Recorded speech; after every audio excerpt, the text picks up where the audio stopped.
యేసుక్రీస్తు నామంలో మీ అందరికీ మా నూతన ప్రార్థన మందిరం తరపున హృదయపూర్వకమైన వందనాలండి. ఈరోజు దేవుని వాగ్దానము యెహోషువ గ్రంథము 3వ అధ్యాయము 7వ వచనం.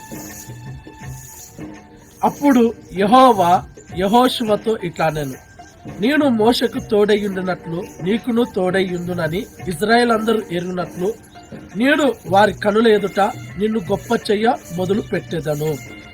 ప్రేమైన సహోదరి సహోదరుడా, ఈరోజు దేవుడు మనతో మాట్లాడుతున్న మాట ఏంటంటే, మోషకు తోడై ఉన్నట్లుగా దేవుడు నీకు నాకు తోడుగా నీడగా ఉన్నాడు.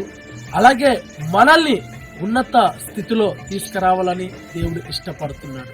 అయితే మనం కూడా ప్రభు సన్నిధానంలో ఆయనకు ఇష్టపూర్వకంగా మనం బ్రతకాలి. ఆయన నీడలో మనము ఎదగాలి, ఒదిగి ఉండాలి.